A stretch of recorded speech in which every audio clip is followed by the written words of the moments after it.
میرے اللہ نے اسلام میں عورت کو عزت، یہ ماں کے روپ میں ہو تو اس کے قدموں تلے جنت دکھائی، یہ بیوی کے روپ میں ہو تو اللہ نے فرمایا اعلیٰ درجے کا مسلمان وہ ہے جو بیوی سے اچھا سلوک کرتا ہو، یہ بیٹی کے روپ میں ہو تو ایک بیٹی کی شادی کر دے تو جنت میں نبی کے ساتھ ایسے ہو جائے۔ اس طرح میرے نبی نے یوں اشارہ کر کے دیکھا۔ یہ بہن کے روپ میں ہو تو بہنوں کو پروان چڑھا دے، بیٹیاں نہ ہوں، اور بہنوں کو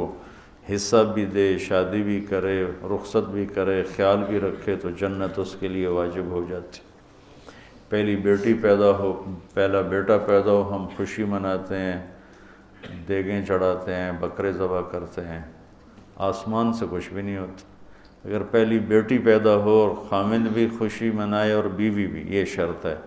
تو آسمان سے ایک فرشتہ اترتا ہے جس کے سبز زمرد کے پر ہوتے ہیں،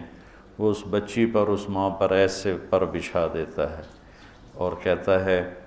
کہ تو بھی کمزور ہے، جس کو تو نے جنا ہے وہ بھی کمزور ہے، جو تم دونوں پہ خرچ کرے گا اللہ اس کا ساتھی ہو جائے گا۔ بیٹا پیدا ہو تو کوئی فرشتہ نہیں آتا،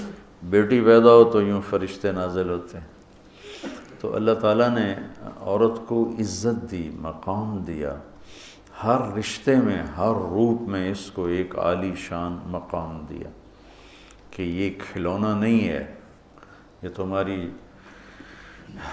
ہوس کو پورا کرنے کا آلہ نہیں ہے، اس کو اللہ نے عزت دی ہے، اس کو عزت کے ساتھ ہر رشتے میں اس کو عزت دو۔ اور علماء فرماتے ہیں کہ اللہ سیدھا دائیں طرف زیادہ افضل ہے بائیں سے،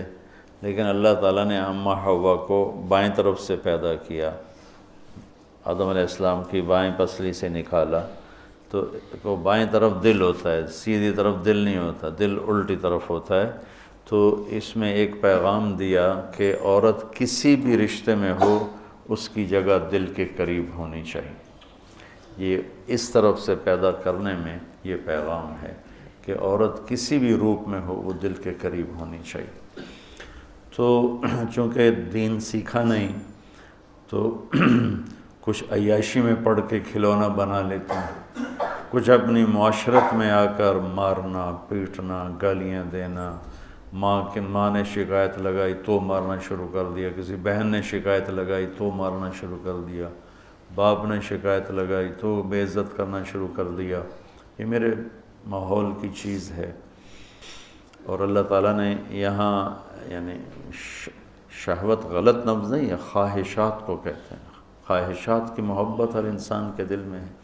سب سے پہلے عورت کو ذکر کیا ہے کہ کسی بھی گھر کی رونق عورت کے ساتھ،